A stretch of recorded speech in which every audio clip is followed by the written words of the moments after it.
Grand Rising and my love bugs. I say, I hope all is well with the tribe this morning. Peace and blessings to the family. Sending you love, positive energy, high vibrations. I hope everyone's having a wonderful Memorial Day. I'm just sitting around chilling. I ain't got no money to give them crackers. Anyway, my loves, as always, I got to try to drop me some gems on y'all. I took it kind of easy yesterday. I came, dropped a little something here and there. But I did me some rest. I tell you, my body was just tired.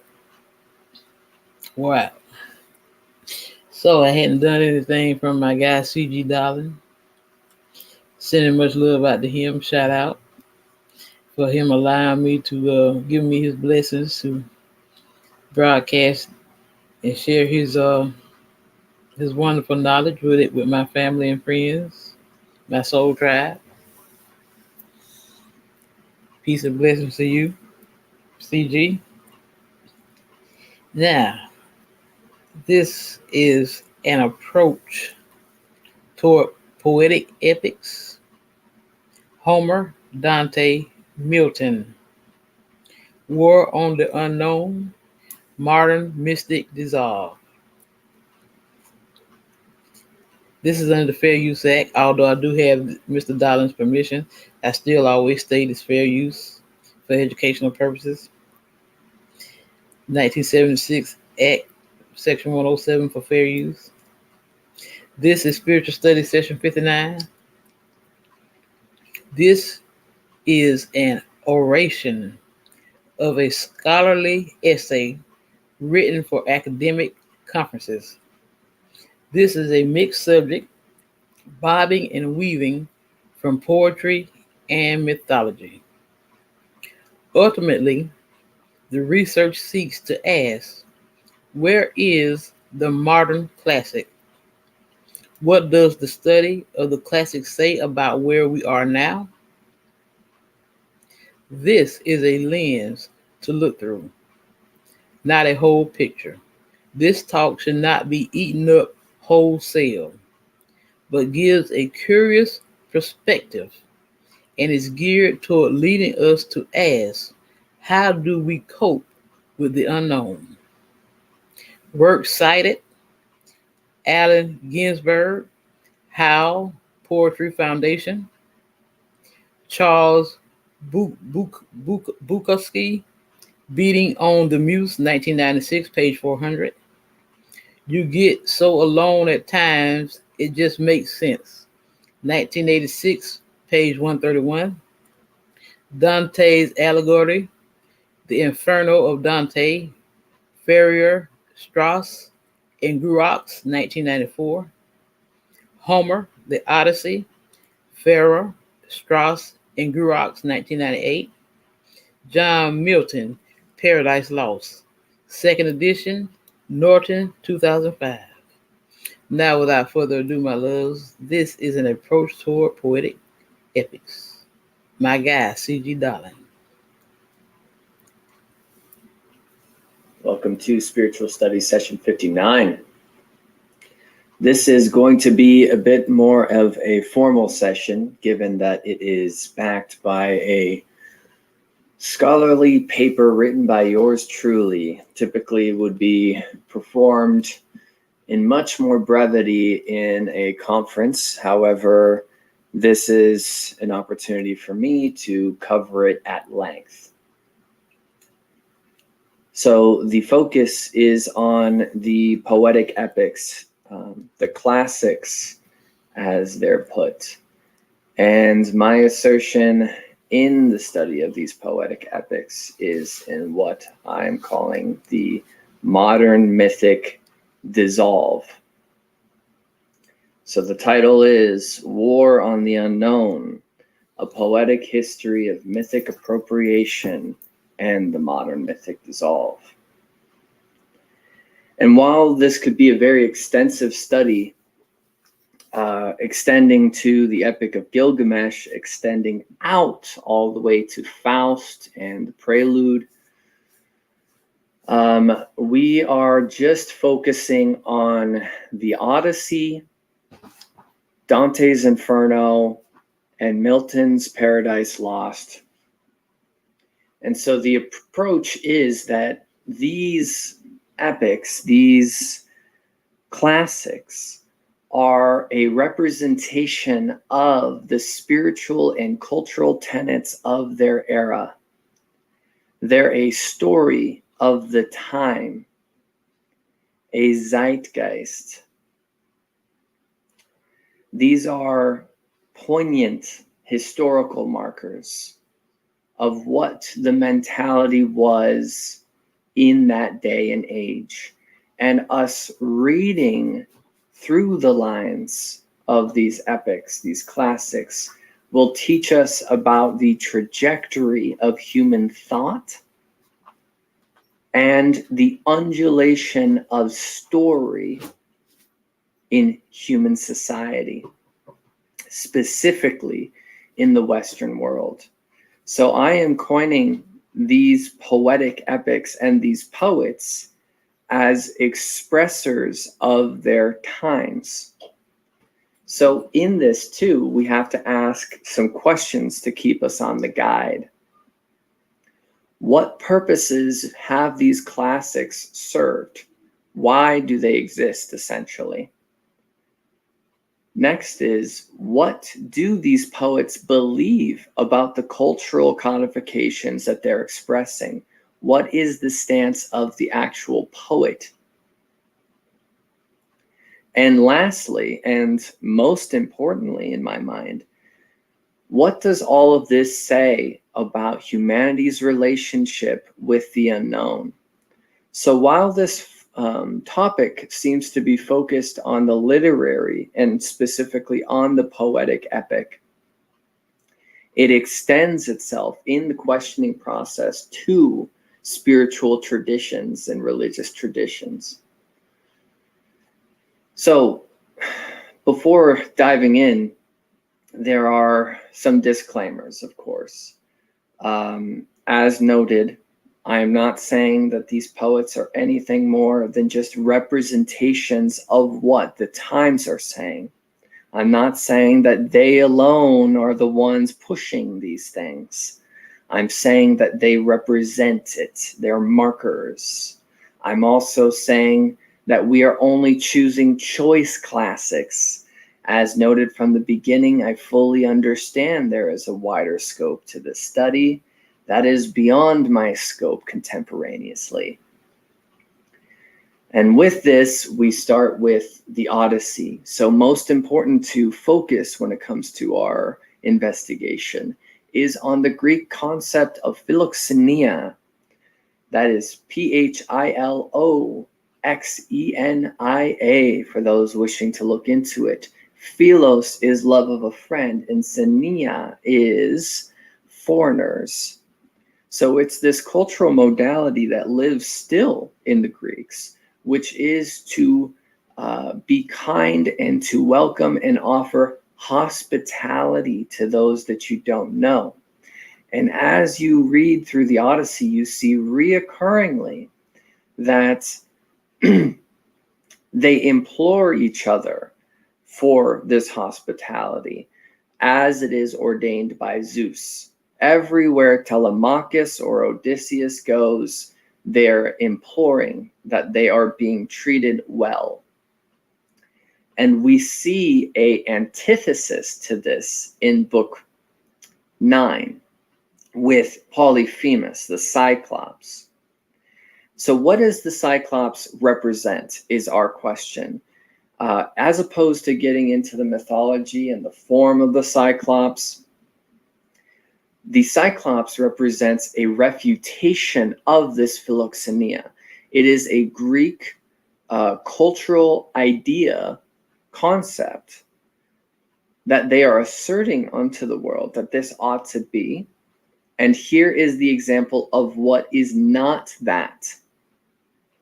So when implored for hospitality, the Cyclops rejects and is described with certain length of mistreating their children, of not sowing their crops, of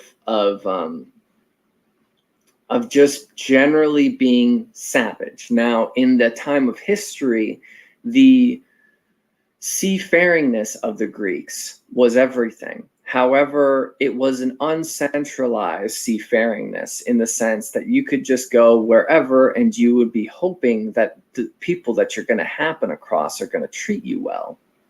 And so, of course, this cultural modality adds up. But with those that don't, right, with those that would take advantage of your being or take advantage of you, this would be in direct opposition to your comfort and your ability to travel freely. So the idea of centralization under the Greeks was to ensure the safety of the seafaringness. Now, in these places that go unnamed, where the wheat is uncultivated and so forth, that is a direct threat to the cultural modality being asserted by the forming Greek culture. So again, these people who are outside, who reject Zeus's ordination of Filoxinia, are savage, murderous, implicatively misogynist, abusive to children. It does not hold any punches for this. So those that provide Filoxinia, from these different islands, from these different kingdoms, they are prized. And that is something you see throughout the Odyssey. This is the way humans should live. This is what the superior men of the world believe. And this is the ensuing dominant force in the Western world. And here is the epic tradition that is an assertion of our beliefs onto the world. So this is the important part for our investigation. This is the function of the epic myth. It is to assert your position onto the world. Your position, meaning the greater people, not the poets. So we time skip. We time skip to Dante. And Rome and Christianity is now this dominant power. And what do we get? We get the Inferno, Purgatory, and Paradiso. But of course, most notably, the Inferno, the one that really catches the eye. And in Dante's work, you are approaching as a Christian, right? And by the doctrine of demonic imitation, Christianity has already done very well at retconning all of the former gods of all the eras and turning them into demons. We saw it with the Canaanites and so with the Greeks. But Dante's work is not failing to mention the names. Dante's work is including the names. He uses the muses, the Furies, the Harpies, Minos, Nessus, Cerberus, Plutus, Chiron, Aeneas, Medusa, the Elysian fields, the river Styx and Lethe. And that's not all. So why is he including these names? It would seem best with the new story of Christianity to pretend that these things don't exist at all. Also, what does Dante do? Dante puts Odysseus in hell. He puts Odysseus in the Inferno. So why does he do this? Well, from the Greek perspective, Odysseus is a hero, unquestioned. But we are now reaching a new cultural codification. We are now reaching a new era of thought, right? And so here's the argument. In the Iliad, Odysseus pulls some sneaky tricks. And in the battle with Troy, utilizes this righteous rage to kill. Now, in the Greek modality, this is prized. You asserting your dominance over people with violence was ordained by the gods. If it wasn't ordained by the gods, then you would be the one killed. So in the Greek perspective, this is nothing short of a direct divine intervention. However, in the Roman and in the Christian perspective, this is savagery, this is sin. So what does this new era do with the former era's hero, the Inferno? And it's very important that we mention that. So we are now putting into print this new cultural paradigm, that the Christian reality rules supremely over the former Greek ethic. And this, again, is the power of the myth, the epic myth.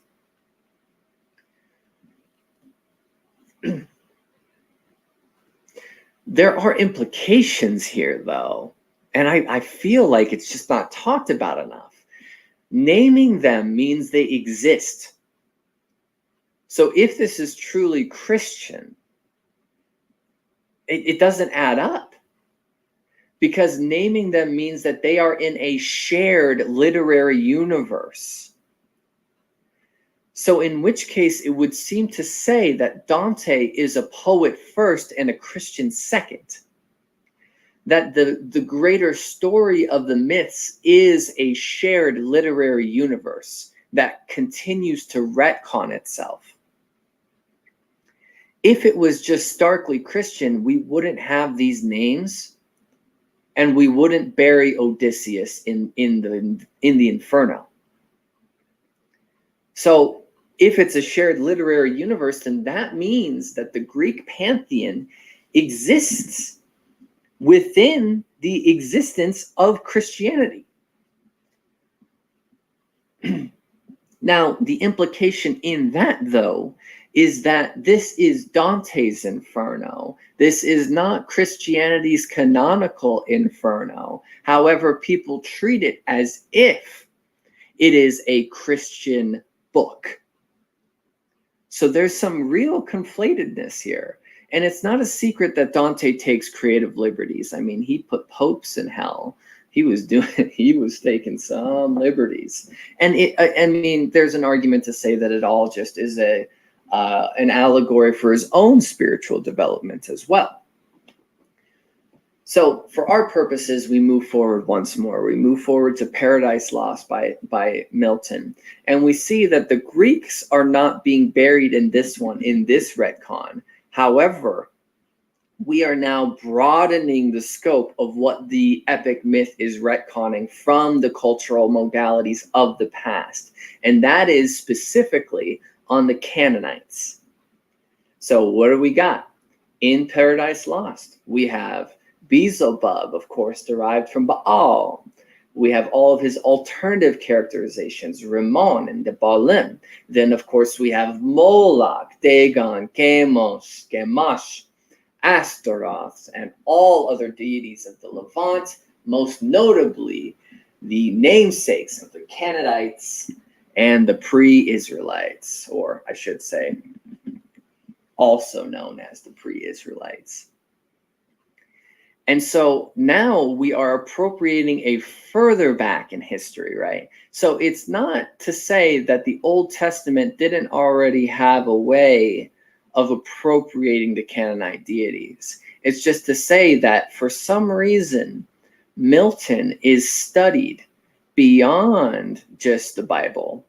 Milton clearly knows something about further pantheons beyond Christianity. And again, Paradise Lost would seem to be a story of Christianity, or at least an homage to. So here we have this very curious case of making Moloch, the Canaanite sun deity, this real bad dude. And this is not going to get tired anytime soon. Essentially second in command to Lucifer himself. But we also get the mention of the Egyptian Osiris, Isis, and Horus as also demons under hell. So it's wide now. It's wide. So here's something I want us to pay attention to.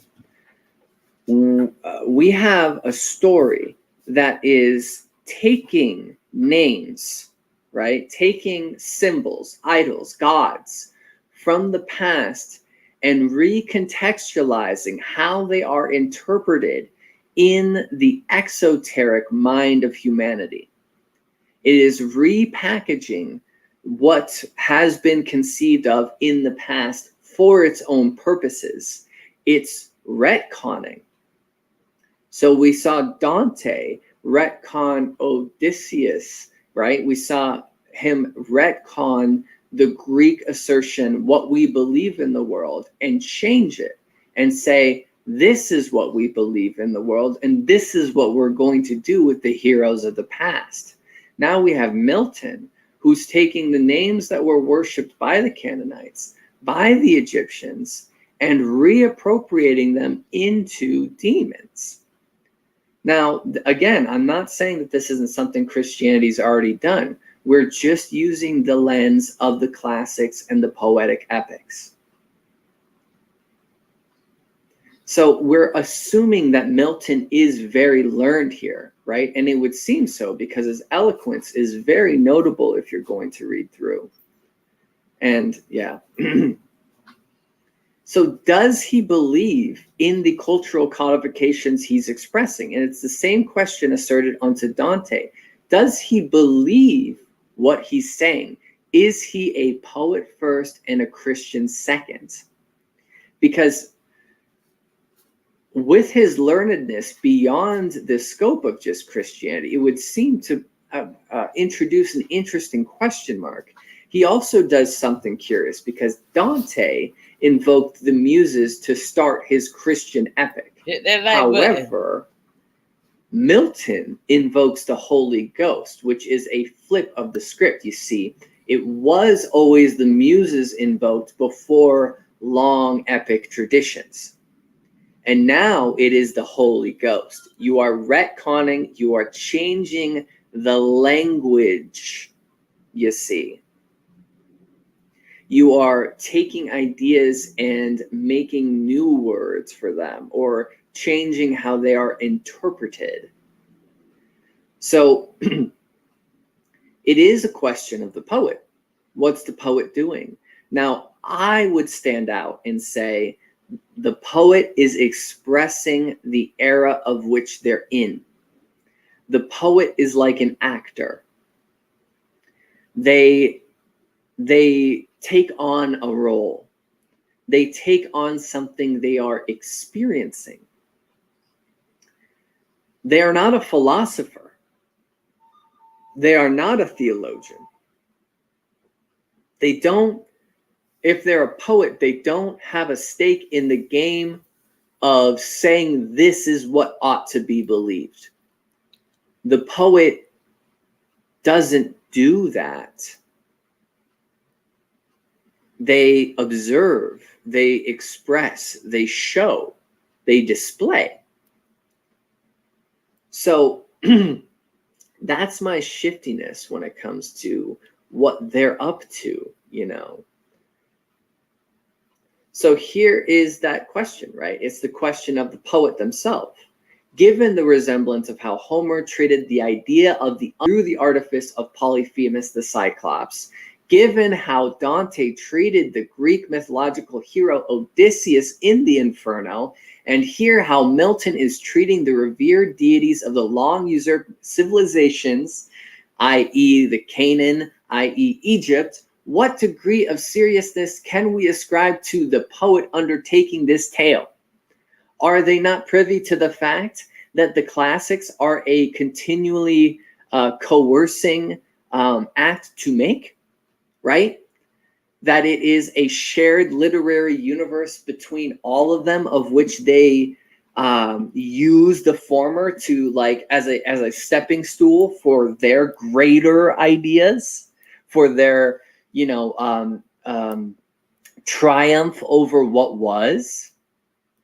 And I find it so curious. It's an overquoted part, but in Milton, Book 1, A mind not to be changed by place or time.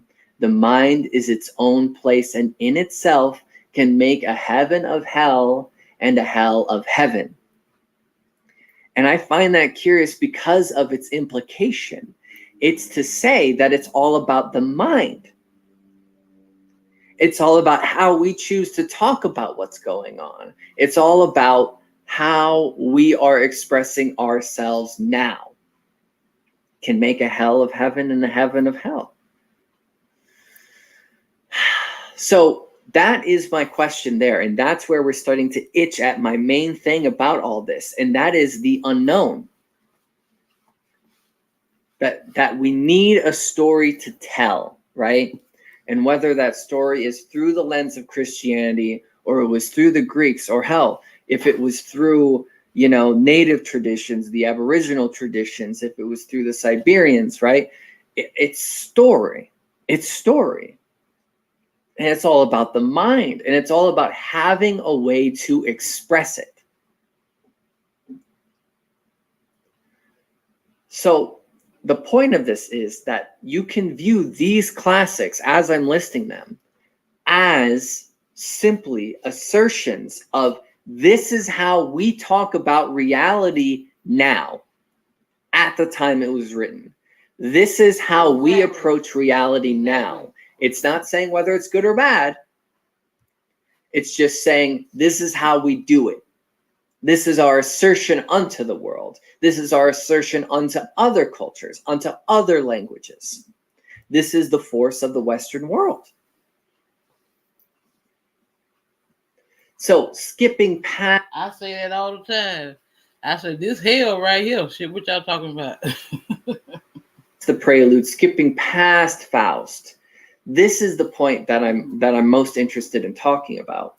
We are not making any epic poets or epic poetry anymore in the same way. I'm not saying there aren't offshoots. I'm not saying that there aren't other things to talk about here. I'm saying we aren't coming forward with a poetic assertion unto the world of what the reality of things are now in the same flavor as Dante's Inferno, as Milton's Paradise Lost, as the Odyssey. Because, it would require a few things. It would require that we all feel so strongly about a story that's being told that it becomes a sort of collective meme that we all stand behind. And that's just not happening. And it also would mean to say that we feel that our beliefs are a step above, right? And a greater idea above what always has been, to the fact that we would retcon everything that was said in the last, and the last, and the last, and all the things that were before in serving our interest now. So I bring up the question, and not to answer it right now, but I bring it up again once more. What does all of this say about humanity's relationship with the unknown? So in regards to at least poetry, which we're going to step out of that later, but in regards to poetry, we see one approach to this mythic dissolve. And that's what I'm quoting, is like, beyond these epic myths, this is the epic dissolve, the mythic dissolve. Because it's gone quiet. We have no myth. We have no story. So what are the approaches in this new era? Well, looking at Ginsberg's Howl, in part 2, he brings back up the name of Moloch. And he uses Moloch. Moloch, love is the endless oil and stone. Moloch, whose soul is electricity and banks, right? And then Moloch, whose name is the mind. Interesting nod back to Milton there. He is taking the meme, right? The idea, the symbol of Moloch, and reusing it, just as Milton did with Moloch, right? And so this is a case where the poet is doing what has been done, keeping up the tradition. And this is one approach that we take from the past, we reinvent it, and that we use it as a cathartic expression of the human condition as we experience it now. However, this would seem to be an era where we are doing so not to impose dogma and not to impose cultural supremacy. That would be the distinctive change, which would make it a variation from the classics and the epic tradition. And that's one approach. Otherwise, you can look at Bukowski. Some accept the possibility of God to help them get through. Others take it straight on. And to these I drink tonight. The words akin to existentialists and absurdists. That these stories that we have told are nothing other than a sort of blinder to the unknown. That all of humanity's history has militantly labored to deny through making these stories. So those, and there are several examples between these two examples, but those are two approaches, right? One, Ginsberg, right? Taking it on and redoing it with a different lens. Or let it all go. Let it all go. Let the story go. And so, quick review, right? These epic poems can be represented. I'm not throwing them all out with the bathwater. I'm just saying an approach of these is that they held up spiritual and cultural and ethical tenets of their era. They were vessels for them through the darkness of the unknown and through mutual validation, tribalism, nationalism, whatever. They ended up taking these stories way too seriously, which leads to supremacy and the will to appropriate and subsume other cultures in order to validate its structure. This is domination. This is colonialism. This is imperialism. And I'm not saying that these poems by themselves do that. I'm just saying I'm acknowledging the mentality, right? And the poems themselves are just a representation of these mentalities. And so here's the thing. We get to look at it and say that they're stories. They are stories. Amassing stories that retcon mythology after mythology. And so since they continuously just retcon, that means they don't stand of themselves. And if we say that, then we have to acknowledge that this is not reality. That what these things assert are not reality. And the question is, what if we took these blinders off? What if these tales are a sort of enforced bias marketed as faultless truth, and we acknowledge that we as a species have been palette swapping figurative dreamlands for as long as history has ever had a whisper? That we come up with dreams, you know, we come up with expressions that in themselves aren't wrong, but we take them too seriously. And with this attitude of domination over one another, these stories have grown tired, coercive. They don't serve us anymore. But then the question is, what do we do? So I come back to the questions posed at the beginning. What purposes have the epic myths of the past served? And in our specific lens, just in our specific lens here, they have served to express the time. That's it. And to express the time means that you must appropriate the past. You have to repackage the past. And that's what they do. They are representing the cultural, spiritual, and ethical realities that are believed through mutual validation at that time. And the poet is with great nuance and great eloquence and cunningness, expressing that. And so what does that say about the poet's beliefs and the poet's making of these works? The poet is just expressing. I don't believe the poet is speaking this from a place of their own individual belief. I think it's unwise to think that. I think it's to think that would mean that you don't understand the nature of the poet. And most pertinently, what does all of this say about humanity's relationship to the unknown? And this is where I say that we don't like it at all. We haven't liked it for a long time. And just to imagine what would change if we did like it, if we accepted it, if we rolled with it. Because since civilization started, it's something we've never done.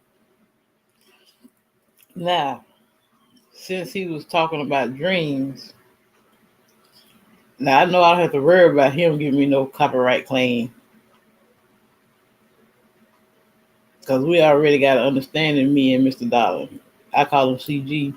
We already got an understanding, we communicate. He gave me his permission. He's happy that I'm doing it. He complimented me on it. He asked me were there any, as a matter of fact, he asked me were there any topics that any of my, my family wanted to hear about. If so, let him know and he'll make it happen. I've already gave him a couple of ideas that some people have thrown out to me. He was like, okay, he own it. So I don't have no worries about him because he's watching me. He said he's seen what I've been doing. And he said he much love. That's what he told me. He said much love. So I'm going to go into this, how dreams, this is by CG DAHLIN, how dreams have shaped spirituality. Since he was so adamant on that in this, I'm just going to come over and bring this on because it all ties in together, my love. It all ties in together. Welcome to Spiritual Studies Session 45. This is a comparative religion, comparative spirituality topic focusing on dreams. Now, it might not seem readily apparent that religious traditions have many bases within dreams, that dreams are tied to religious spiritual experiences. And there's many ways to approach this topic depending on how we define dream. And so throughout this session, we're going through ancient and modern traditions all around the world to develop a secular, a holistic perspective on this topic, dreams and spirituality.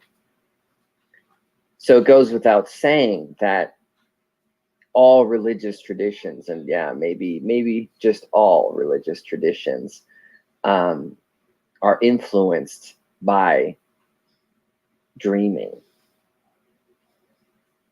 So whether we're talking about Africa, Polynesia, the Abrahamic religions, all of the religions alongside the Fertile Crescent, into the East, Buddhism, Hinduism, all of these have something different to say, and perhaps all tease at something greater. So,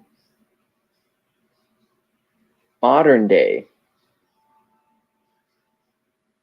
scientists are more than ready to disarm the dream experiences by equating them to conscious experience recycling, a kind of rummage heap of the subconscious. And this is not a new idea. There has long been an understanding of certain dreams being a sort of nonsense. However, there have always been a conception of the other, of the vision, of the revelatory experience, of the dream vision, and that these have these synchronistic, perhaps clairvoyant, impactful experiences. So this space that we enter upon sleep or by other means of the imagination, a kind of sandbox for the imagination, for the creation of imagery, narrative, emotional sensations. Also, the use of a dream as a literary device or as a storytelling device that allows people to suspend their judgment, to suspend their beliefs. If I were to approach you with prose, you would already be on guard. But if I were to approach you to say, I had a dream, of which includes some beliefs, you're immediately more susceptible to that. So let's start equating ourselves with this pool of information. The Aztecs, in their language, the Nahuatl, the word for dream is Temictli, which means the edge of death, or translates to the edge of death. Now, why is this? Well, sleep was considered a dangerous time for individuals. And still to this day in Mexico, you can still see this within certain communities, that the body is left, the soul retreats into the other realm, the spirit realm, the astral plane, whatever you care to call it. And that if something happens to it there, if it gets stuck, may never return to the body, and thus one dies in their sleep. So with this considered, it is taboo to awaken somebody suddenly. The belief is that the soul needs time to reacclimate to the body after it's been away. This isn't too far off when we're talking about the Greek tradition later, that death is related to dreams. But we'll get to that in time. So the Sonoy people of the Malaysian Peninsula, there is a belief, and I hope I'm putting this accurately, that how you act within the everyday world, the moods, the approaches, the sentiments, will feed back into your dreams. So for instance, there has been a long-standing peace with these people, their neighbors, and amongst themselves. And this is because they treat opposition with kindness. It's the old kill 'em with kindness philosophy. And so, being that this way of thinking is so ingrained, in the dream space, if one were to encounter an enemy, you can call out who you're in company with in this space and ask if you are friend or foe, and they will reveal themselves. And if an opposition is so militant that it continues to be an aggressor, that you face it head on, and if you defeat it, it will emerge as your friend. This is a kind of bro-ish energy, you know, like when two dudes need to fight, you know, they hate each other, and then after they're like, you know, you're not so bad, man. The mutual respect is earned. This manifestation of your conscious life, that a certain idea of mastery is within this philosophy, where your dreams are a direct readout of how well you're doing in the conscious life, in the spiritual life.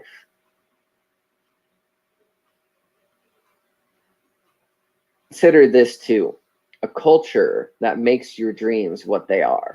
We're going to see this across these depictions of ancient dreams too, that we might not relate to them so well. Well, the ancient world wouldn't relate to not getting to the train on time as readily as us, right? Like, for instance, in American culture and a good amount of Western culture, there is this anal retentive preoccupation with time. So not getting to class on time, not getting somewhere that you need to be on time, people thinking disfavorably of you because you're not on time.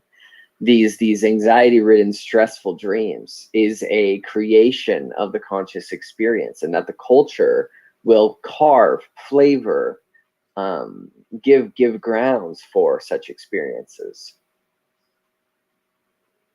Well, let's hop off that a little bit.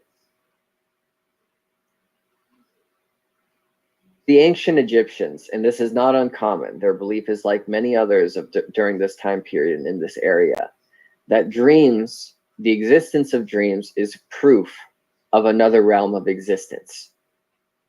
And this is the realm of the gods. Very common ancient world belief.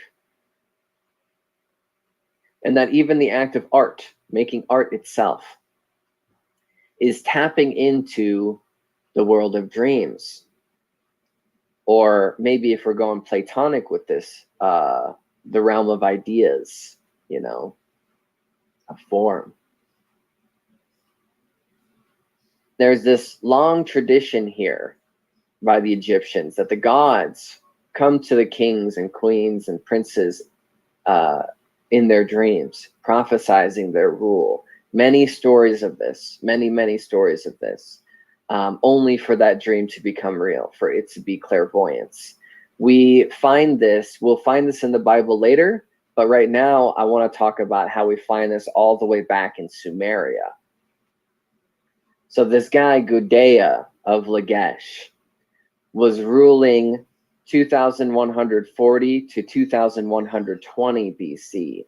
And he comes in at a time of political instability, that for over 200 years, the Akkadian Empire was being overrun by a nomadic tribe of the north. And so Gudea stands in a place where he's trying to build the people, trying to build morale, and does so through building city walls, temples, of fighting back and moving through these trepidatious times. Now, Gudea was referred to as a true shepherd. Shepherd. Working tirelessly for the benefit of his people. A priest king. So not just a king, but a priest king. One who was spiritually sophisticated. A very lost concept as history moves forward. And of course, within this role of being this pragmatic, spiritually savvy, art funding, people understanding great leader, he has a dream. He would record many of these dreams on tablets, but the one that I'm referring to is instructions from the god of war to rebuild a temple. In the dream, and most of these dreams, I'm not going to go through all the details, more just equating with the flavor, but he was as huge as the heaven and as huge as the earth. His upper part was that of a god, and he had wings. And the lower part of him was a hurricane, and near him was crouched a lion, which commanded him to build a temple. And there was this slab of lapis lazuli for the temple to be built that was shown. And through this dream experience that has some level of abstraction, I mean, like, look at the form that he wears. He is determined to put this idea, this dream, into reality, to manifest it, to have an inclination, an inspiration as to how it looks and what ought to be done. And so he laid down this brick of decision, this brick of fate, and poured on the luck-bringing water to frame the mud and to work it into mold. And there's many tidbits of symbology and abstract significance to the act of building this temple. And so when it's done, he goes to it and he's fulfilled, you know, working tirelessly to make this happen. And he, you know, dedicates it to the God, to the spirit, to whatever the realm of ideas that gave it to him, that he was a channel for this idea, this whatever, divine inspiration.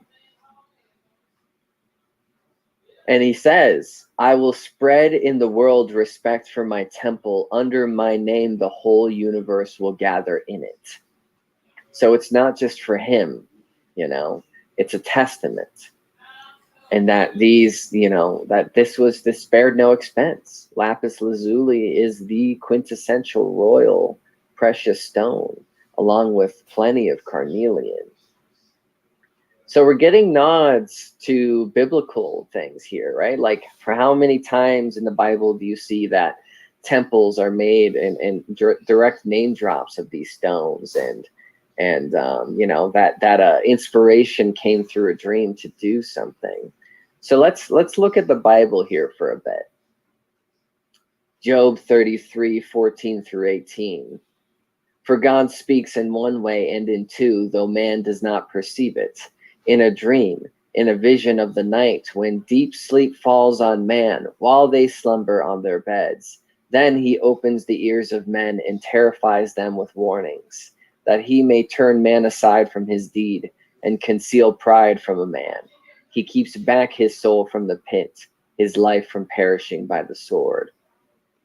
So, God acting directly through dreams as an act of protection, avoidance. In Numbers 12:6,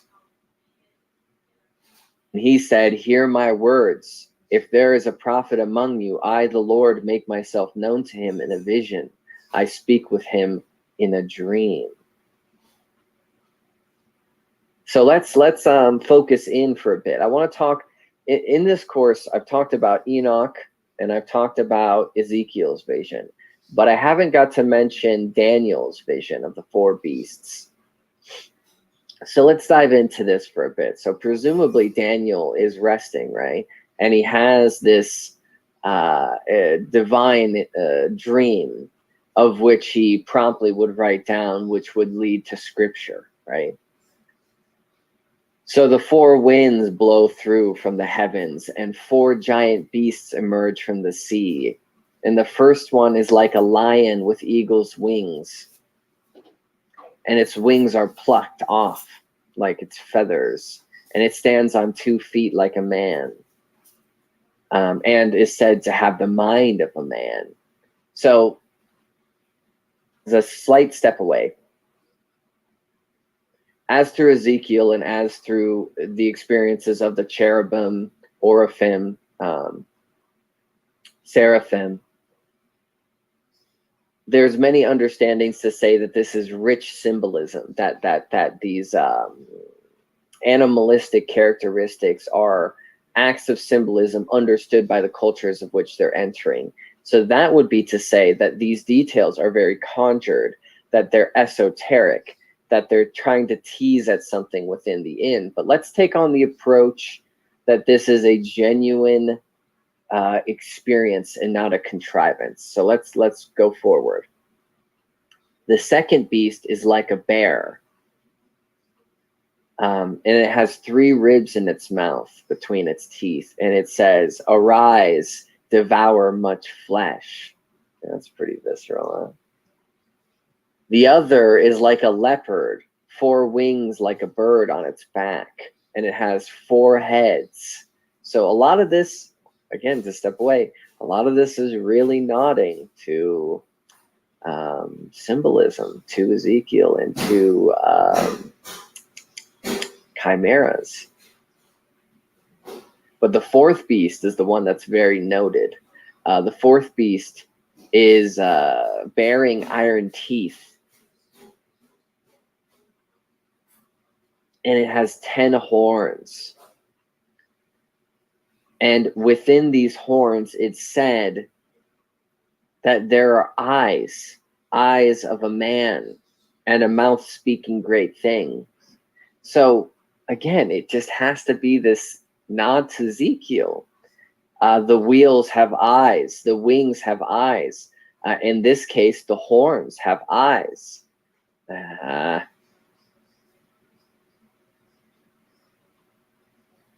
So later on, says that the horn was speaking great words, one of the horns of the fourth beast. And as I looked, the beast was killed, and its body was destroyed and burned with fire. And as for the rest, their dominion was taken away, but their lives were prolonged for a season and a time. So right away, this can seem rather abstract. So in these ancient dream depictions, there's always the experience and then the subsequent interpretation. So later on, we see that God is giving the interpretation to Daniel. And it says, these 4 great beasts are 4 great kings who shall arise out of the earth. And the saints of the Most High shall receive the kingdom and possess the kingdom forever and ever. Daniel asks of a particular interest about the 4th beast. And God replies, a 4th kingdom of the earth, which shall be different than all the other kingdoms, and it shall devour the whole earth. And it will be broken to pieces. The 10 horns are the 10 kings that shall arise from this 4th kingdom. So this is where we can get into prophetic territory, right? The prophets and all this, you know, even doomsday-ishness or kind of Nostradamus-like vibes, right? So, you know, it says that the 4th kingdom takes over the whole earth. Well, maybe that is the modern day. Globalism, baby. And maybe, you know, these 10 kings are these 10 high-ruling nations and the presidents, prime ministers, and so on. You know, this is where it can get into, right? And the beast is not one person, but is the conglomeration of people towards an initiative of a rule. So, as I've noted throughout this, and I've just touched lightly on it, we've got big Ezekiel and Enoch vibes. So it could be to say, to play devil's advocate here, it could be to say that the prophets experience very similar archetypal dream visions. That's true. That could be true. And that this seems more unrecognizable to us because of our cultural context. Like I said, cultural context dictates what dream experiences are like. However, this also could be the case, as mentioned before, where the dream is an artifice for a symbolism or for a moral story or for a realization or to procure a truth. It's a device to disseminate this truth in a way that's more effective than another method. And, you know, how did Ezekiel and Enoch get their alleged experiences? Well, they're called dream visions. It's either that or you take on the more contemporaneous approach, which it's like psychedelic, DMT-ish even. And the trope of dreams in Abrahamic religion is all around the board. It's not just within Christianity. It's not just within the Old Testament. It follows well into the New Testament as well. I mean, the wise men did not go back to Herod because of a dream. That Paul had a vision on the road to Damascus. You know, this vision speaking on carrying the gospel around Europe. And that many of the early Christian leaders frequently would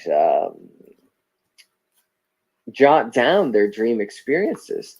Polycarp, this bishop of Smyrna, dreamed of his pillow catching on fire, and he understood this to be a premonition of his impending death, which that did happen. And Justin Martyr, as I've mentioned him before in the course, would frequently speak on the fact that spirits are the main ingredients of the dream experience, that dreams give us a direct spiritual connection to non-physical realities. Clement of Alexandria used dreams as a means to talk about, how should I put this? The quote is, the depth of the soul, how far you truly reach within the mind's eye, that this reveals spiritual realities. The dream space reveals reality, not waking life is reality. Dreams expose reality. Yep.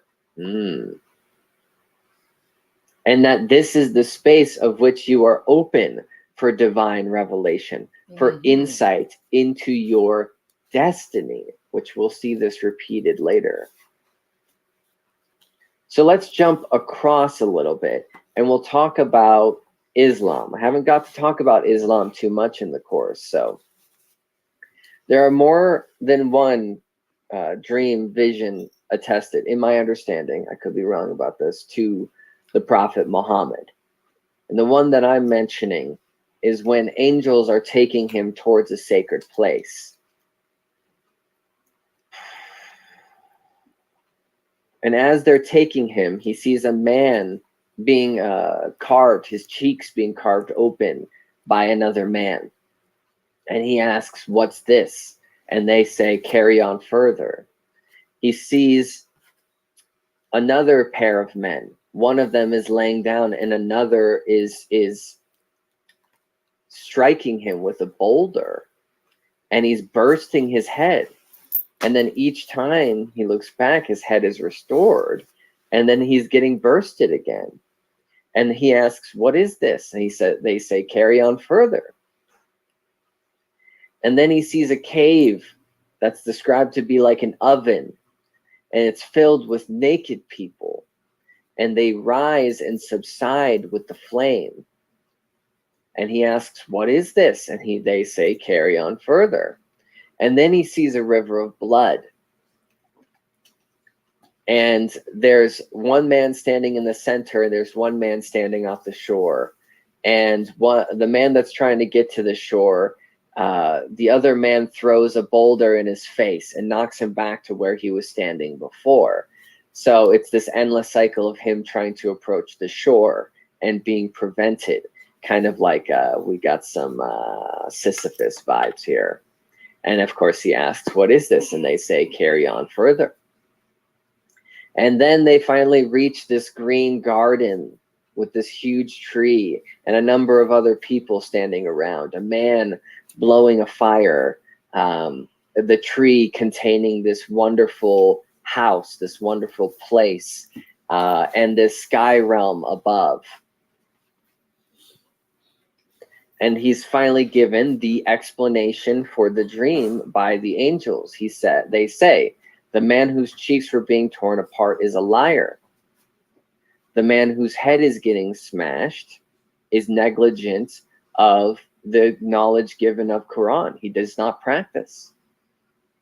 In the cave are adulterers living in lecherous eternity. The one in the river is a devourer of usury, which is getting interest on lending money. So basically every banker would be in that river.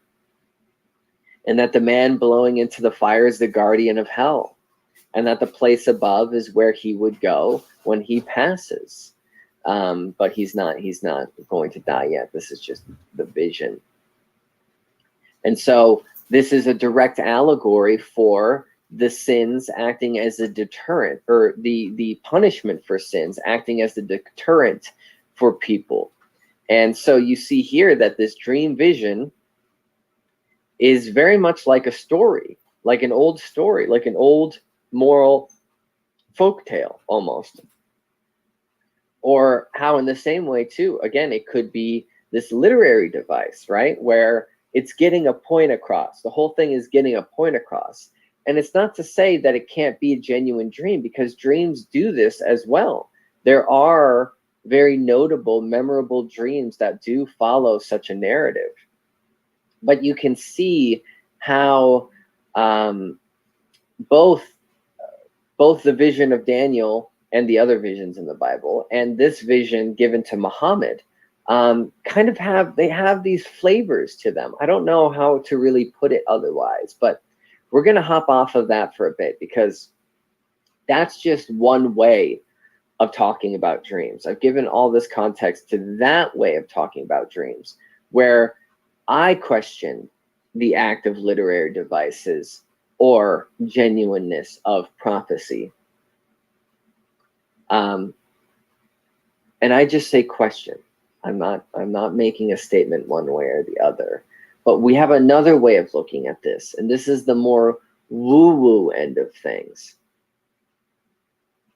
More esoteric, or say New Age, and then subsequently Hinduism. So Hermes Trismegistus, as mentioned before in the course, in the work of the Kabbalion, when describing the 7 Hermetic principles, and if you're interested in that, there's a whole session on this. We live and move in the mind of God. We are the dreaming of the supreme mind. That reality is the dreaming of the Creator. So again, very different approach. And this is the foundation for modern physics, or I guess you should say neurologists, theoretical physicists, hypothesizing about the simulation theory, the hologram theory, that this is, all stitched together by a higher dimensional being, and that we're moving into something like a dream. So, this has wide implications. In this dream, whether waking life or sleeping, you can change things. You have a certain amount of strength or lack thereof. You can discover things. You can do whatever you want. Now, I know that sounds cliche to some people, because you really can't do whatever you want. But in another way, you can.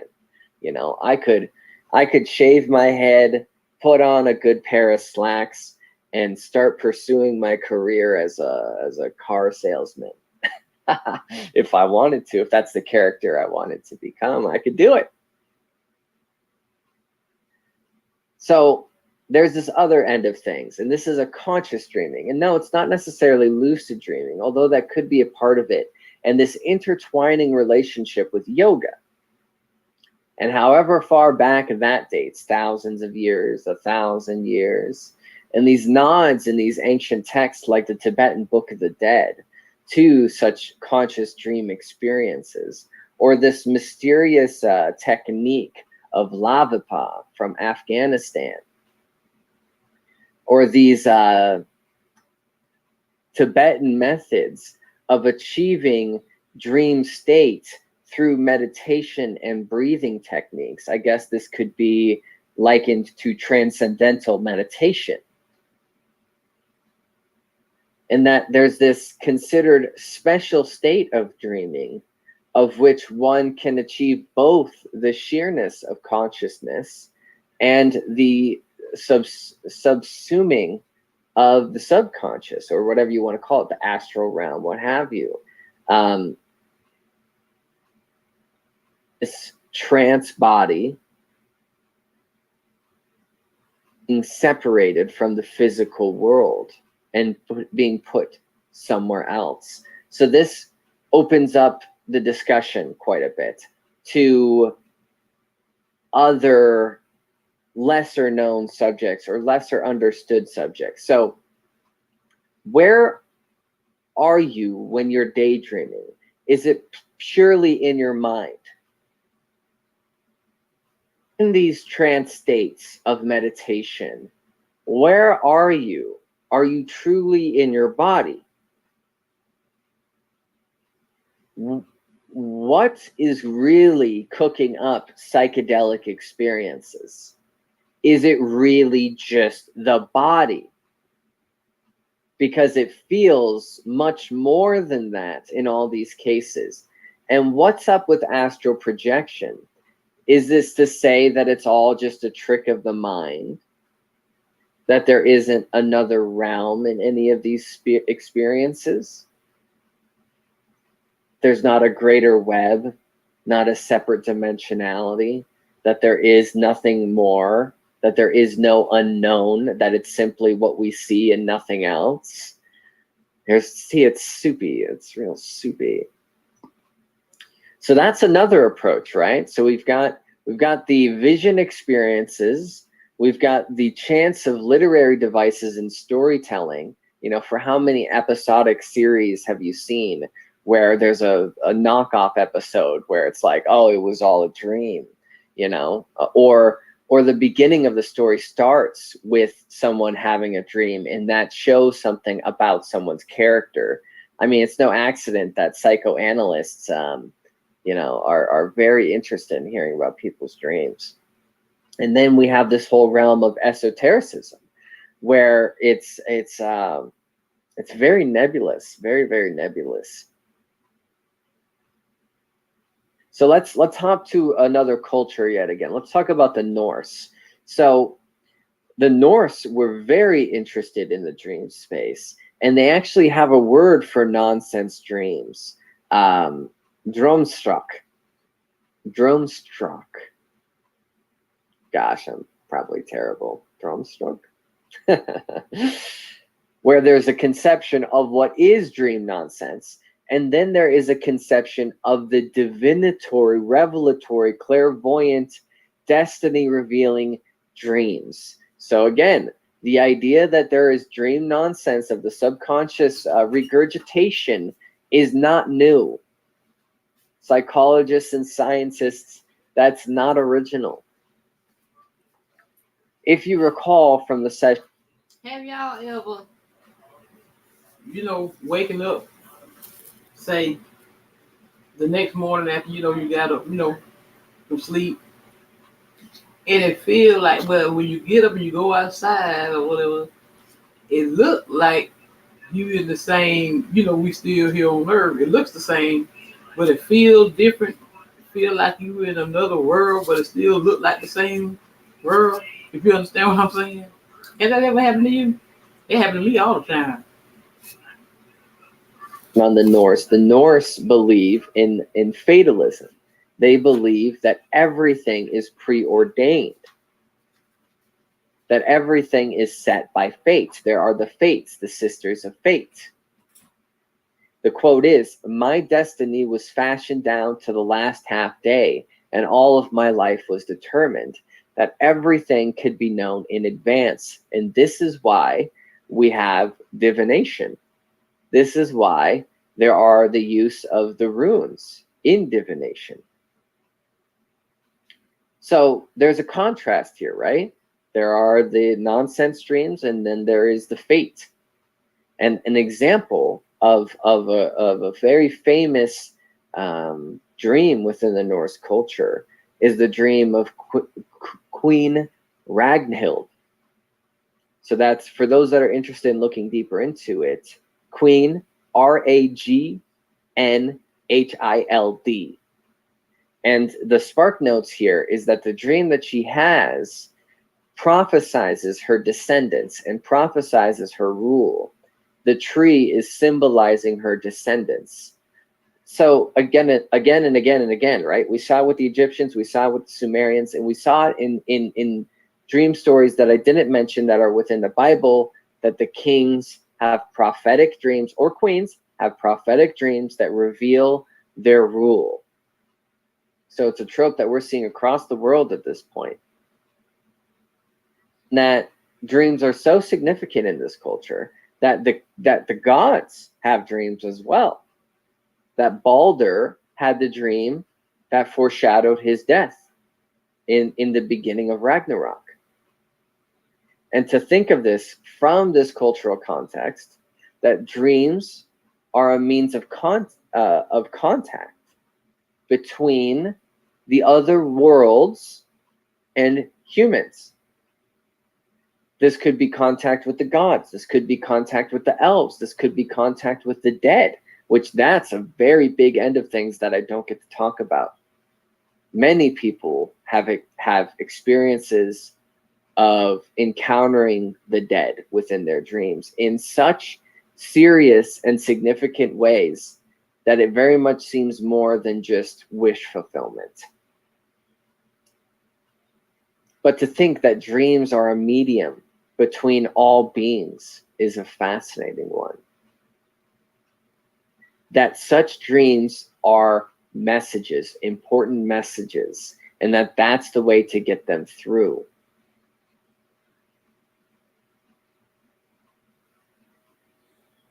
Oh, being that gods, or say Odin, say that Odin, the god of poetry, is associated with the dream space. Being that Odin has very sophisticated esoteric knowledge. The act of poetry and dreams go hand in hand, that they are kind of necessitating one another, which I find fascinating.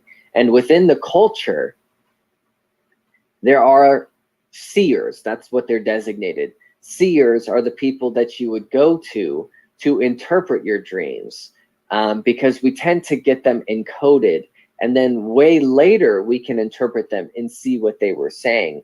They're not very often super direct.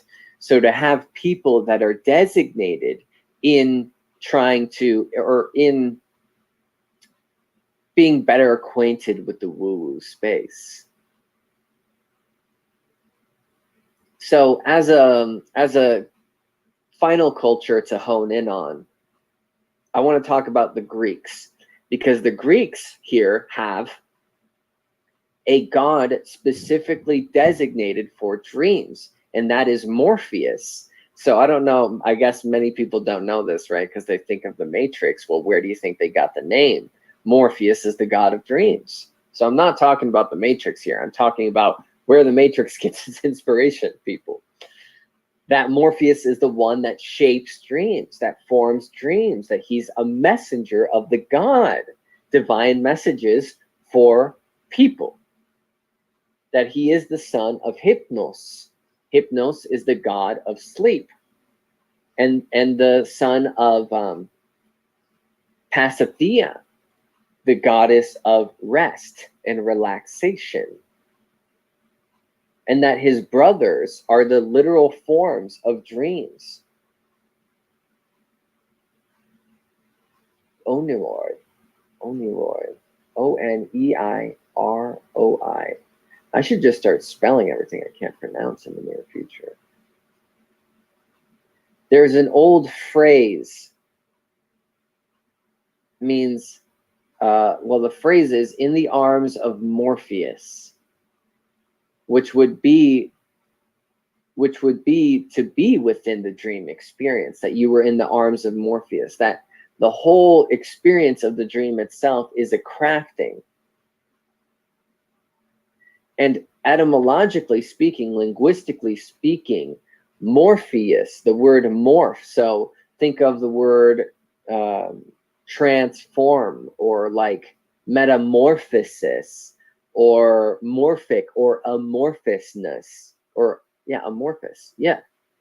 All of these mean form. So what is the dream? Well, the dream is a form. It is a shape. It's a casting. It's a reality. Okay, well then what's the difference of reality then? It's also a shape. It's also a form. Gosh. We also see within the metamorphosis that, or also in the Iliad, these different tropes of dreams. For instance, a message given from Zeus to King Agamemnon. So you're seeing this all across the Western world and beyond. That Morpheus, to get back to the point, and his brothers would be a kind of team that would form the different experiences therein. There's Phobeter, which is the root of the term phobos, meaning fear, one of the brothers that brings fearful dreams. So maybe to take on the shape of the antagonist, or the one who's specially capable of casting such an emotional landscape.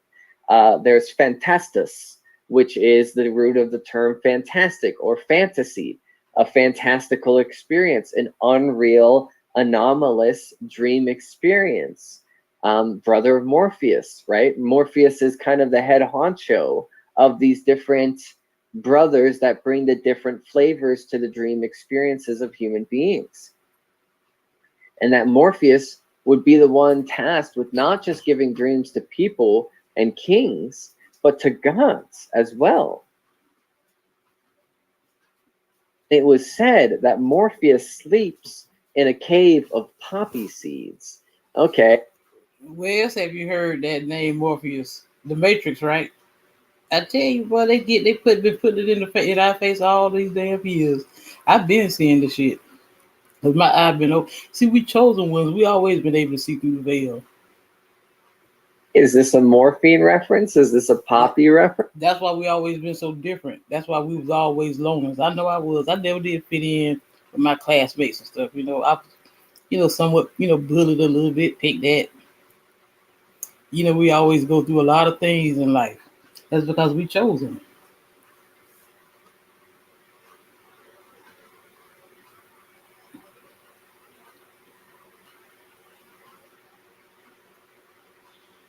Okay.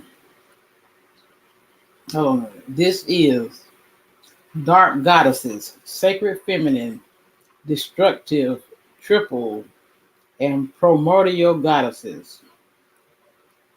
This is Spiritual Studies Session 55. Touched on throughout the course, but never given a sufficient go. There is a reoccurring theme to dark goddesses throughout the world religions. While such goddesses have become widely misinterpreted, we dedicate this session to clear up the significance and the power that these ancient destructive deities brandish. Now, dark goddesses, sacred feminine, destructive, triple and primordial goddesses.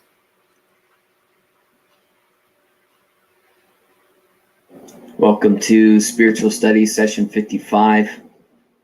This session is covering a swath of obscure, dark goddesses across mythic and religious traditions.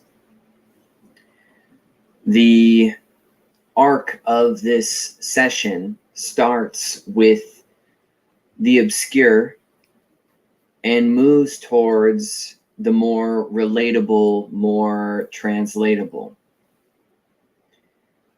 This is a collaborative religious topic of, or I should say, hinting toward the divine feminine, the sacred feminine, but an emphasis on the dark, as is a religious trope of pantheons across the world. The powerful great mother, the destructive mother. We begin our conversation, again, I hedge, with the most obscure, previously mentioned in the course when covering Orphism, Ananke. This Ananke translates to inevitability and compulsion, and participates in the Orphic creation story, entwining with Kronos being unaging time, taking the form of two serpents serpentining around the Orphic egg, time and inevitability. That this force, Enanke, incorporeal, would have her arms extending throughout the universe and touching its extremities, quote.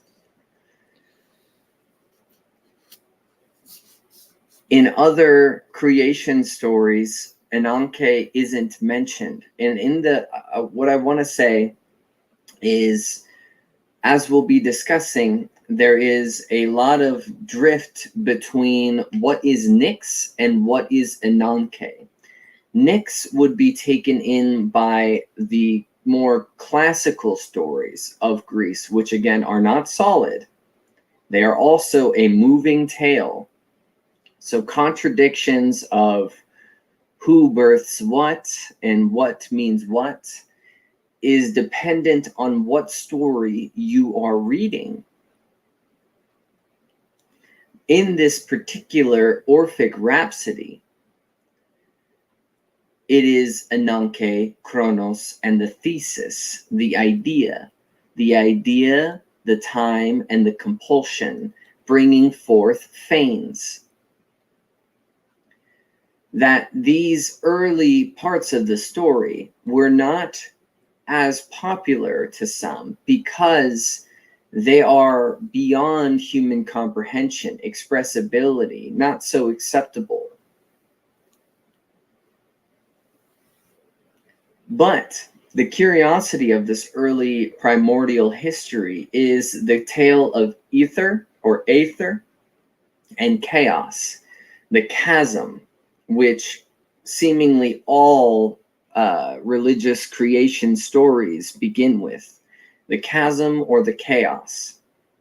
And in this rhapsody, we're talking about this effort of Chronos and Enanke separating the Orphic egg, separating the ether, the upper air, from the chaos, the lower air.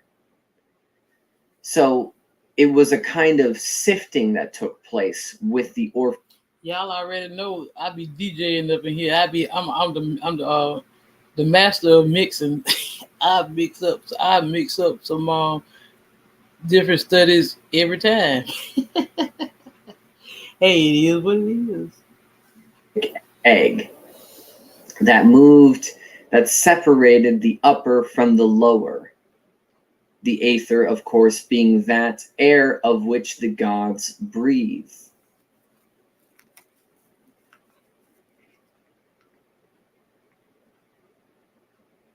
From this heavier sediment, let's just put it that way, that moves down, would become the dirt, the heaviness that would congeal in Gi, or in Gaia. That Gaia came about from the gestation of the chaos. Curious, huh? Look, he giving me time to make it sink in. With the revolution of the sky and stars in the aether, everything up there will be driven round by a serpentine wind. That of Chronos and Enanke. And just pay attention here too, because you're saying two entwining serpents. The DNA, the very structure of DNA. If we look at the Aeschylus, we have a dialogue that mentions Enanke. Quote, I, being Prometheus, must bear my allotted doom to be chained to a mountain as lightly as I can, knowing that the might of Enanke permits no resistance. If you are reading any Greek classics, ancient Greek classics, there is a vehement respect for that of which is fated. Nothing can go against necessity, Enanke, that of which is ordained. Another quote, not in this way is Mora, fate, who brings all to fulfillment destined to complete this course. Only when I have bent by pangs and tortures infinite am I to escape my bondage. Skill is weaker by far than Enanke, hamming in the point, that of which rules beyond all circumstance and power to mortals and gods. Because hear this out. Here's the dialogue. Who then is the helmsman of Enanke? Prometheus responds, the three-shaped Mora, Tremora, the Morai, the fates, and mindful, Minos, the Minosynth, the memory, and the Yiris, the Uranus, meaning the Furies. So from Enanke comes the fates, comes memory, and comes fury. You'll want to stick on to that because we'll see this theme as we go through these other goddesses. The chorus responds, can it be that Zeus has less power than they do? And Prometheus says, yes, in that even he cannot escape what is foretold. In contrast, take a look over at Odin.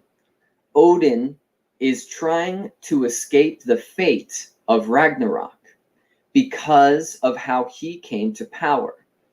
And in the same way, we see that Zeus cannot escape what is foretold. And there is a hint in later dialogue that Zeus will come to an end. So, for who is the knower at the beginning of time? Inevitability, knowing how it will all spell. Birth's fate, the Morai, the three fates, past, present, and future. Look, you already know I'm gonna always bring you these gems, baby girl. I ain't gonna listen. I'm not gonna bring y'all nothing that don't align with my beliefs or the way I feel about spirituality and how everything was twisted. You know, the esoteric and the occult meanings. You know, the occult meaning hidden things that they didn't want us to know for all these many thousands of years. How they wanted to keep you in the veil. I'm gonna always drop these gems on you, my love. Is holding all manner of the mnemos, memory, knowing all, and procures, births, the furies, those things of which that enforce the fate. And if we look over at Plato in the Republic, he quotes that the Morai are daughters of Enanke. Lachesis singing the things that were, Clotho the things that are, and Anthropos the thing. Thank you for dropping in, Paul, my love. Hope you're well. That are to be, the past, present, and future. And Lachesis is the maiden daughter of Enanke, the one seemingly held more cherished. And remember, she is. I can't help but that. I can't help but tell the truth and nothing but the truth. So help me, God. I speak the truth because I am the truth. I say. The past, Lachesis. The past, memory, held most dearly by necessity. All the things that will be point back to what has been. And there is a fragment that would seem to hint that back when there was a cult to Enanke, and when a depiction has been found, which again, she is a more obscure goddess, she is wielding a torch through the darkness and is a winged figure. So let's talk about Nyx now. Nyx is within the greater fold of the Greek canon, of the Greek storytelling, not just the Orphic, and is believed to have given rise to the universe, including the earth, So again, a goddess that was prior to all that is. Now, Nyx was a fearful goddess, and that Zeus would not dare to cross Nyx. He would back down. And as the story generally is, right, Zeus is the biggest of big boys. But yet, if it came to crossing Nyx, he would back down. So she is not just ruling the night, she is the night.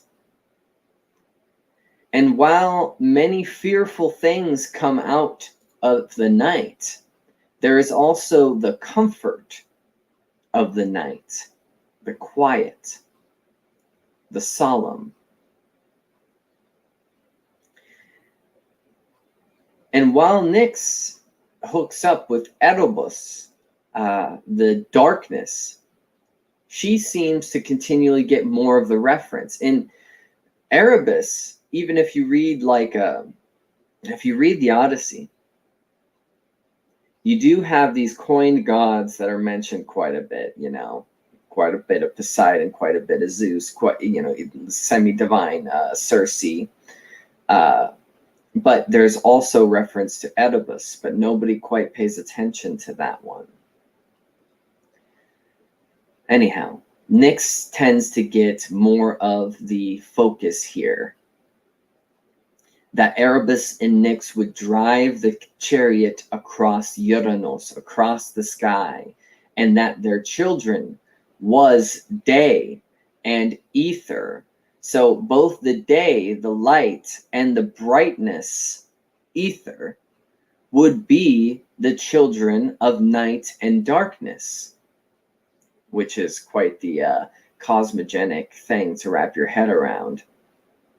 And that they, day and brightness, Hemera and Aether, would be the first to show Uranus, the sky, and the surface of Gaia, of Gi.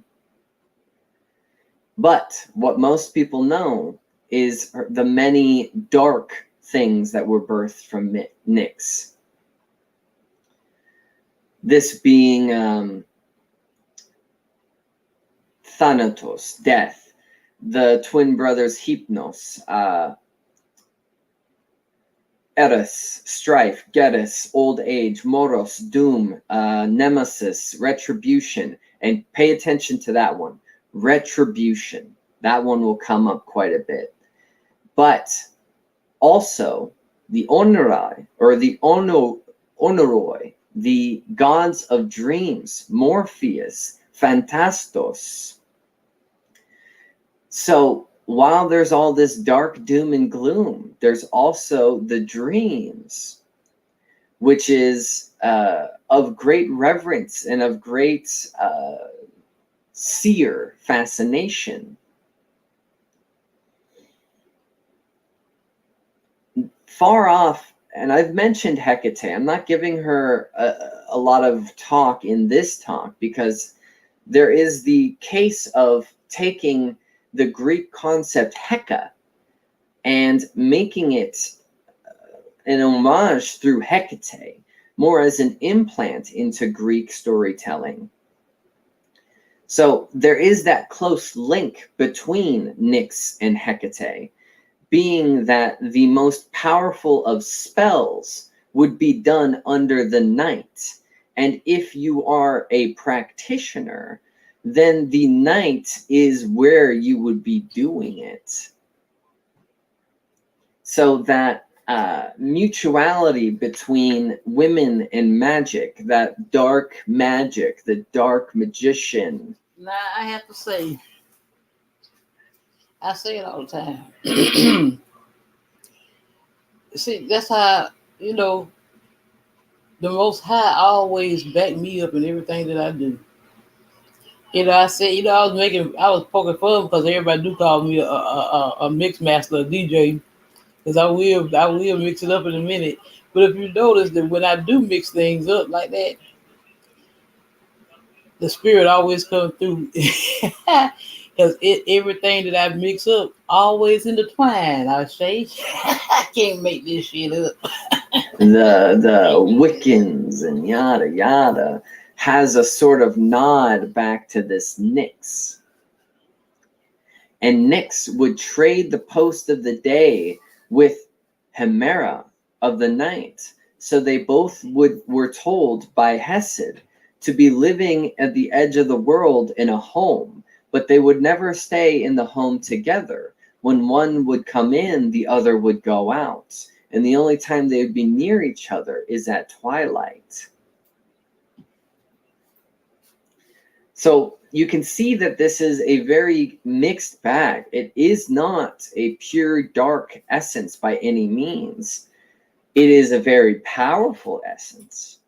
And it ties in dreams. It ties in retribution. It ties in death. It ties in doom and old age. And mind you, let us take a reference to the crone. The crone has everything to do with death, has everything to do with old age, but has the wisdom to initiate all those that are youthful. And in the realm of dreams is the realm of great wisdoms, of prophecy. And that this is all so great and also tied with fate that even the most powerful would not dare to cross it. So yes, evils and miseries, but also benevolence. So let's hop over now. A brief mention of Durga in Hinduism, or known as Devi, Shakti, the protective mother. And while she is a protective mother, she is also riding a lion with her many arms, bearing battle against the forces of evil in the world. And amongst her many incarnations, her avatars, her many, our most notable one is Kali. So before going there, the mention here, Durga, a protective mother who's battling the forces of evil, the retribution, keeping things right, keeping things on their course. And as is said, and as is very important in Hinduism, is Dharma, doing what you are here to do, doing what you are aligned to do. So to defend this from going off the rails, the protective mother would become a weapon. And this is certainly very true in Kali. She has these two dead heads for earrings. She has a necklace of skulls and a girdle of human hands, her tongue waggling out of her mouth, these red eyes, and she's covered in blood. And from an outsider to see such a depiction, it's like, what is going on here? And she has this black complexion. And this black complexion, I say, might we just nod at Nyx here a little bit? It's said to symbolize her transcendental nature, all-embracing. Just as all colors disappear in black, so all names and forms disappear in her. And the very essence of the night, to look up and to see the dark or the night or the blackness, this is all things. To think that in our sensory perception, that if we cannot compute the stimulus of which we are receiving, that the default setting is that it just goes black. Her nudity is also a part of this symbolism, this transcendental, this primordial truth, this fundamental reality to be transparent. I mean, nudity is the true expose. Free from the illusion of covering. Because aside from the utility of clothing, what is the purpose other than in caste or in vanity? And I don't mean to badmouth too bad, and I'm also not trying to, preach what's that movement? Nudism? I don't know. I'm not trying to preach to become a nudist. But anyway, this garland of human heads worn by Kali is 50. Coincidentally, 50 letters in the Sanskrit alphabet. This to symbolize the knowledge, the infinite knowledge of the primordial, of inevitability. The severance, the severed heads, the work of liberation from the cycles of karma. The white teeth showing the inner purity. The red tongue, the omnivorous nature. The enjoyment of the multifaceted flavors of experience. The sword, destroyer of false consciousness. So if the world is Maya, illusion, Kali is the thing that swipes the illusion away. Her three eyes representing the past, the present, and the future. Like the Morai. The name Kali means time. Kali is called Kali, time, because she devours it. So, time, chronos, ananke, that of which was before all else. The thing that swipes away illusion, the thing that is more powerful than anything else to compare. That of which is bare. And Tara can be very adequately tied to Kali. And most people are used to seeing Tara in Buddhism. And it's no secret that these two traditions have history, which it isn't my job to go over. Tara has many names. She who carries across the ocean of samsara, the ocean of birth and rebirth, also playing in. She who created everything, the mistress of rain, the nurse of the world, literally the earth itself, and she who dwells in the trees. Tara, coming from the root of the name that it means to carry, and that's one interpretation. She is around, she helps to cross the tides of the stormy sea and the turmoils of life, the deliverer of the Savior, the deity of accomplishments, that of which guides one toward salvation. What is salvation? Salvation, awakening, realization, the wiping away of Maya. And Tara takes many forms, some of which inspire fearsomeness, terror, and others inspire benevolence and compassion. Double-sidedness here, people, double-sidedness. So on one hand, described as gentle, young, compassionate, protective, helpful, unity, cooperation, destiny, peace, spirituality. Another interpretation of her name is to that of which is a star, the star goddess, the spark of life that encompasses time,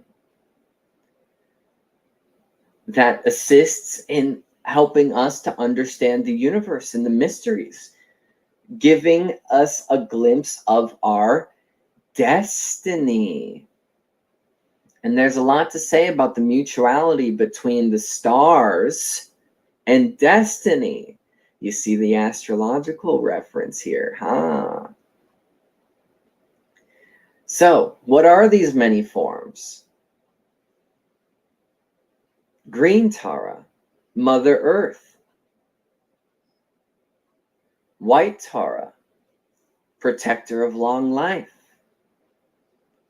Red Tara, passionate, enchantment, magnetism, ego and desire. Orange Tara, liberator of spiritual prisoners. And that one goes heavy into, say, Gnosticism. Yellow Tara, that of which provides prosperity, intelligence. And Black Tara, wrathful, the one who wards off all forms of demonic evil. Retribution, the retributive goddess. So the notes between. Now, when I say that huracan reference, there is also the god within Mayan mythology that bears that name, the god of wind and storm. But then comes the question or the investigative research of the chicken or the egg here. So we'll move on. We'll jump over to Africa. We'll jump back to the Yoruba, to Oya, the one of the most powerful of these goddesses, of the Orishas. And please, anybody, for my pronunciations being wrong, correct me. Goddess of thunder, lightning, tornadoes, hurricanes, rainstorms, a fire goddess coming with transformation.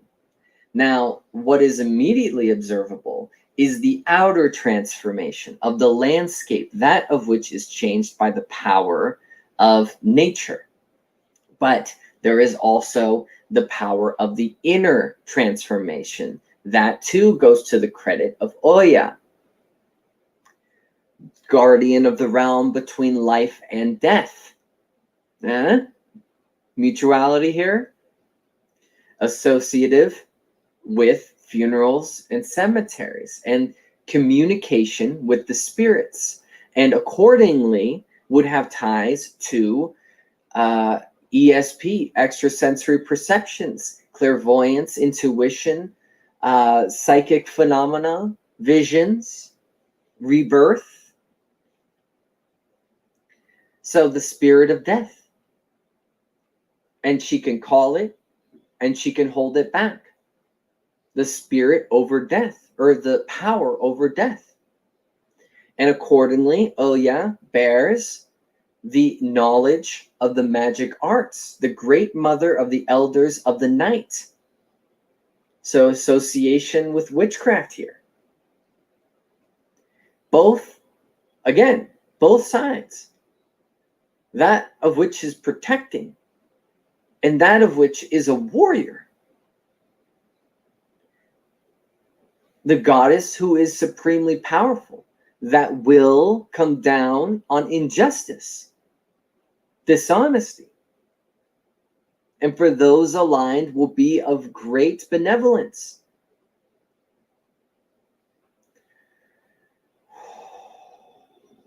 So this unpredictability is dependent on the character approaching, right?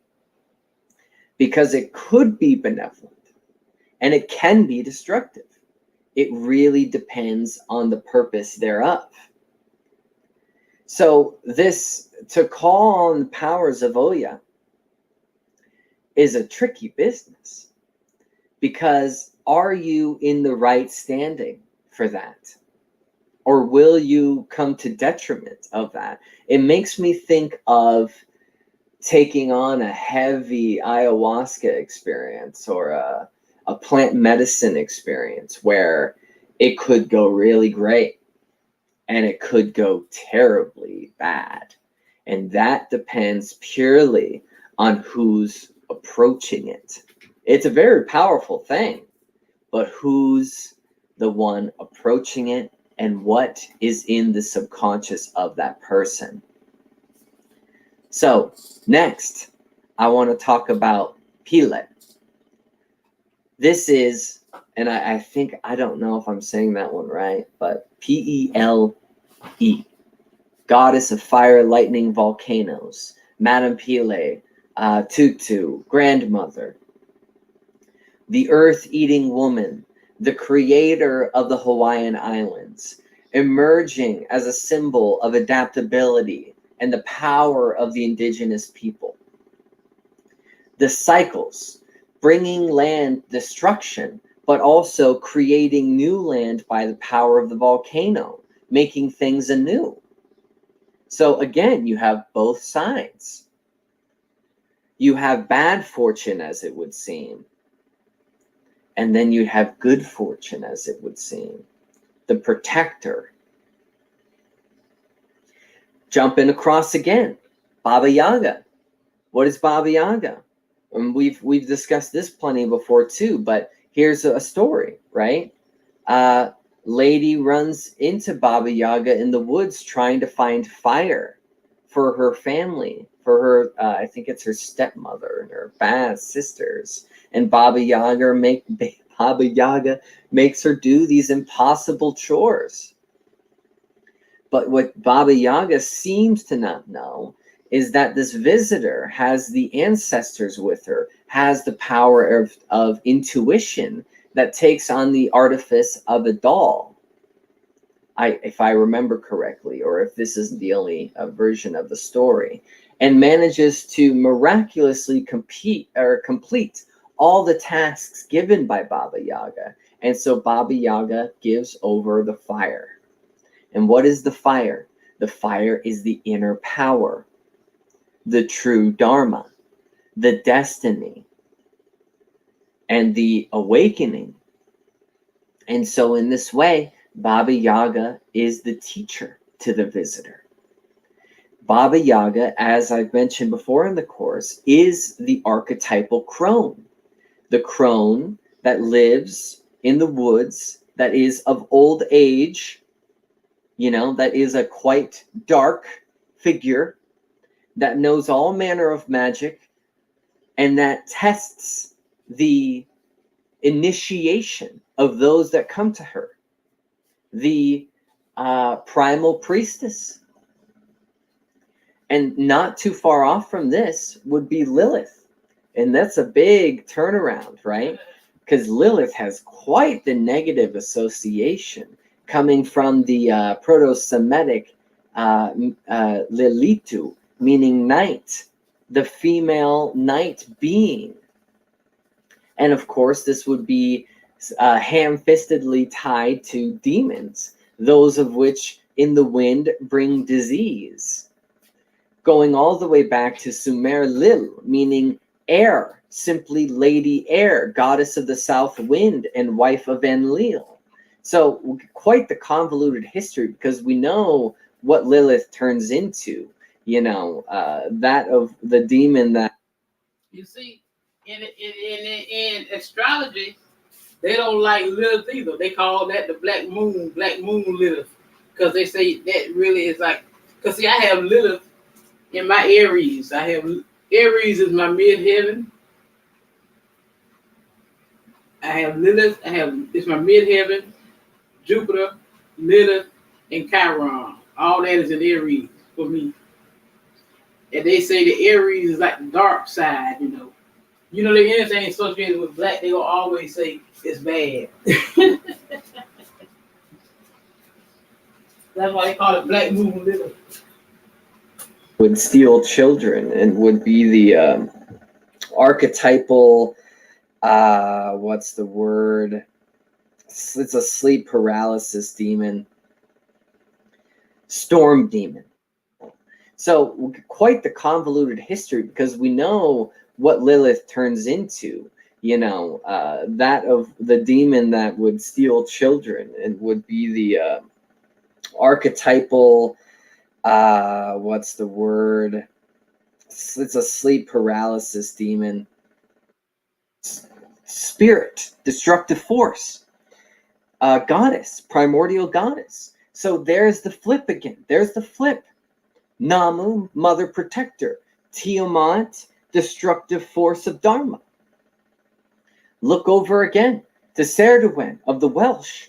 Serdowin the crone, the goddess that has profound knowledge, has the cauldron of knowledge, profound wisdom of the underworld, having two children, one that is fair and light, and the other, the son, who is dark, ugly, and evil. Again, a mother that is birthing something very good and something very bad, just like Nyx with birthing the day in the Aether, but also birthing death. So, my loves, I'm gonna go ahead and I've been on here now for 2 hours.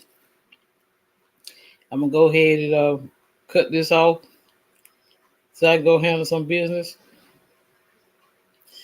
Who knows? Y'all know me. I might be back on a little later on, depending. But I had to drop some knowledge on y'all before the day was over with anyway. I hope y'all enjoy all this information that I be dropping on y'all. If so, hit that big like button. You know, subscribe, share, leave a comment down in the box below. As always, my dear ones, as above, so below. And always go within, so you never go without. I love you all.